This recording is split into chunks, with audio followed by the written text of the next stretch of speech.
Hey, how's it going guys? Jackson here at Toasty DIY, and today we're going to be talking about trailer longevity and how to get the most life out of it.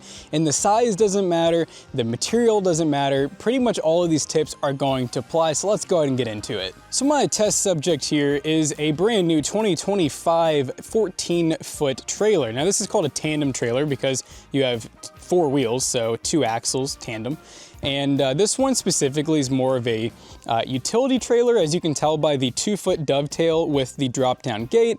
I'm hoping to be able to use it for some car hauling as well. This one's rated for around 5,000 pounds, and it weighs about 1,500 pounds in itself, so fairly heavy trailer. But the first step is going to be pretty simple, and I recommend doing this the moment you get your trailer. It doesn't matter if it's new or used. So whether it's wood or metal, I recommend undercoating your trailer, and I'll have a picture here of what that looks like. Now, this is going to be a little bit difficult because you really need to have some basic equipment in order to do this. There are going to be some kind of hack ways as well, but to undercoat your trailer, I recommend using something like a bed liner. You can technically, if it's a wood trailer, you can also use your oil-based stain, like we'll talk about in a minute, on the underside as well. But basically your goal is to get something that's going to help all of like the water and rock and debris that kick up underneath it, and also just naturally you're going to get moisture that comes out of the ground. Even with stuff like concrete and gravel being in like a barn, you're still going to get moisture that's going to want to wick up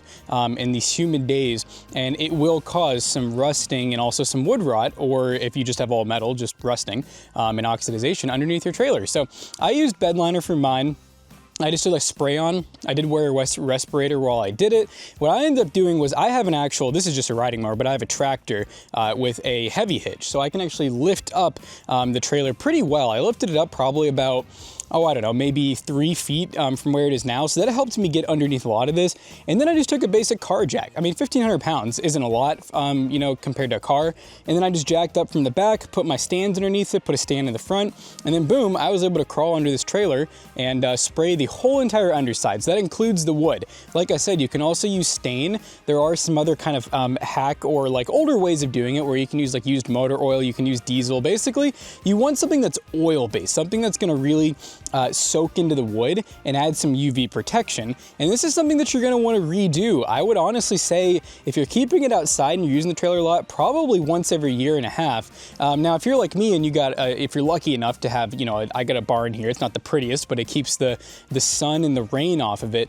I probably will only need to redo mine maybe every like 3 to 5 years. And honestly, if that, depending on how long I want the wood to last and everything. So that's going to kind of go the same for the top, of course. The top's going to be the #1 priority to keep safe. If for some reason you can't undercoat the trailer, at least get the top done. I don't even care if you use paint.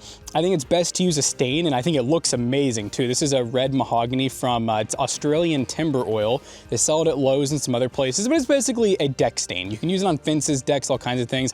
It's a little more premium. You know, I think I paid 60 bucks for a gallon of it. I only used maybe 1/4 of that. Not even that really. I just used a brush. I brushed it on. It took me a while. I didn't have any rollers at the time, but you can put stain on it 1,000 different ways. You can even just use a cloth if you want to, or paper towels really.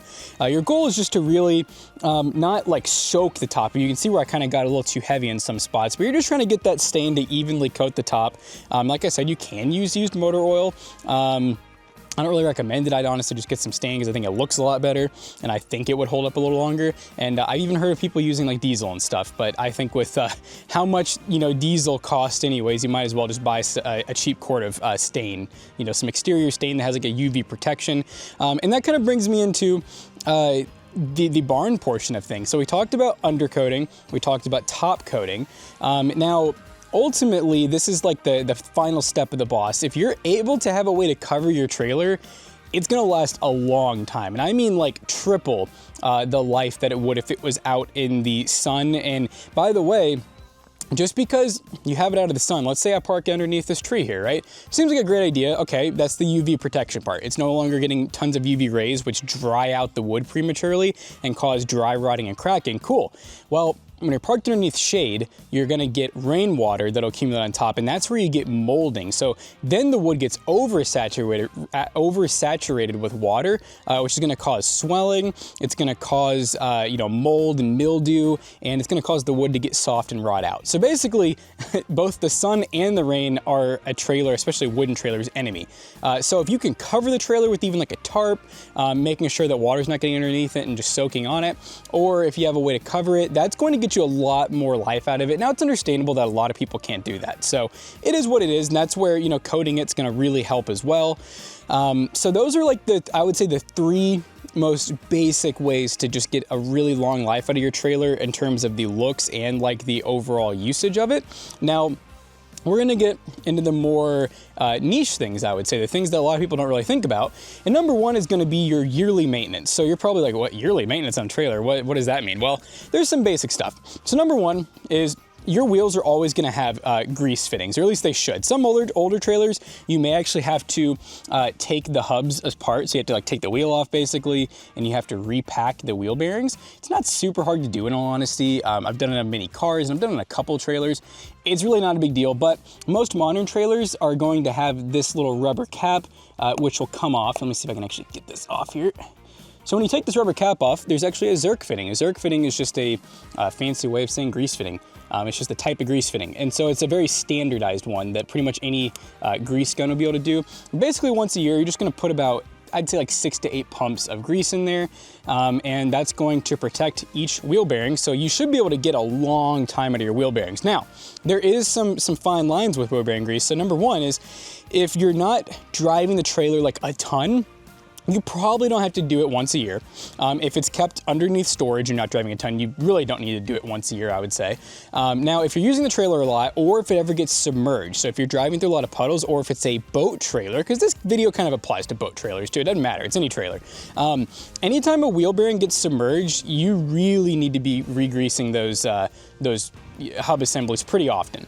So honestly, I mean, at that point, I'd probably say like every 6 months if it's like a boat trailer, if you can remember to do it. Now, if you don't do it, sure, you may get like years out of the wheel bearings still, but there's a good chance you'll prematurely wear it out because that water and rust, oh man, that'll just eat those ball bearings away that need that constant, frictionless grease. So another kind of like, it's kind of a niche thing, but it's not, just a lot of people overthink it. Another niche thing in my opinion, I say it's niche because I don't think a lot of people do this, but whenever you get nicks in the trailer, so this is gonna really apply for the metal parts and the wood of course too, but repainting them.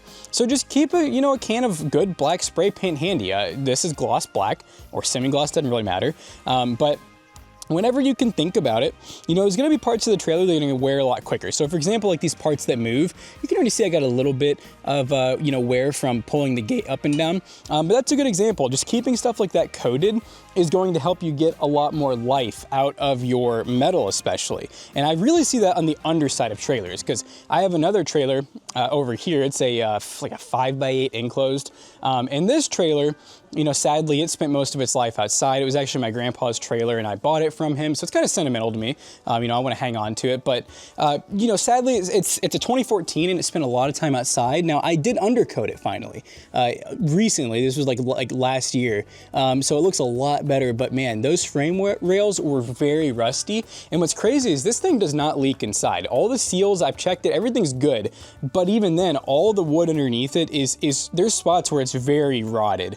And that's just from it sitting outside and just that, like I said, that natural moisture that wicks up. And this trailer got used a good amount too. You can kind of tell, it's fairly beat up. But luckily, we got aluminum, which aluminum for the most part doesn't rust. Some basic amenities, but yeah, this is a good example. I could totally paint this and that would make our tongue jack last a little bit longer. So just painting things it's important, you know what I mean? And if you want your stuff to look good and to last, 2 to 3 times as long, just keeping it painted. It's just like a back porch on a deck, these are literally treated deck boards. So it's not rocket science, but keeping things painted is really important. Now, another tip that I've kind of mentioned, but kind of not, but we talked about greasing the wheel bearings, but keeping other things greased, lubricated, oiled. So there's a few basic things, nothing crazy, but keeping your jack kind of greased and oiled can be nice. So maybe just spray a little bit of WD-40 in there every so often. It'll help it spin freely. And especially down here, the part that actually goes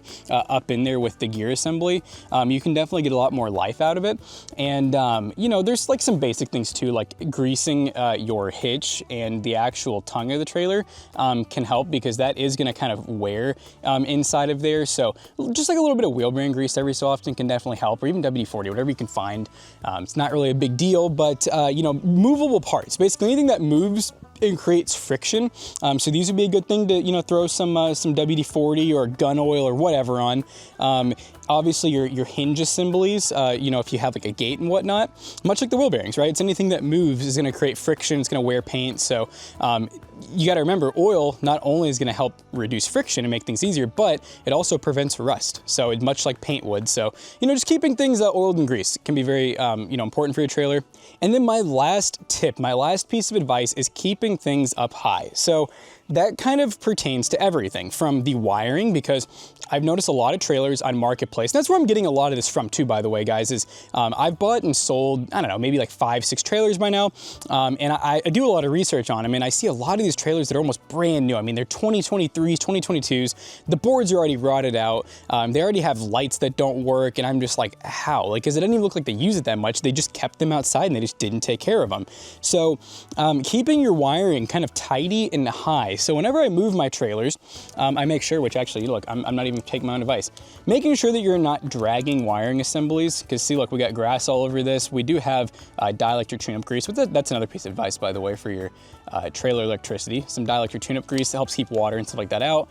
But making sure your safety chains, your wiring, all cable managed. So you can see we got it all zip tied here. It's all inside the frame rail. We don't have to worry about it rubbing. And you got to think about your trailers constantly getting rocks and crap thrown at it. And that stuff, you know, all it takes is one lucky rock to hit a you know, a ground cable or whatever, and then boom, you don't have working lights or something like that. So just making sure that your wiring's good, tidy, neat, kept up high. Same with your jack in the front. I see a lot of these that get really bent up. I mean, heck, I had a camper where it was brand new, and I didn't have it up high enough. I went kind of into a pothole and it completely bent the jack backwards. And, you know, I probably lost a few $100s of value when I sold that camper because of that. I just never fixed it. So making sure that, you know, when you're actually towing, you keep everything up high, you know, look underneath your trailer before you go, make sure you don't have anything hanging down. And if you do, you know, fix it.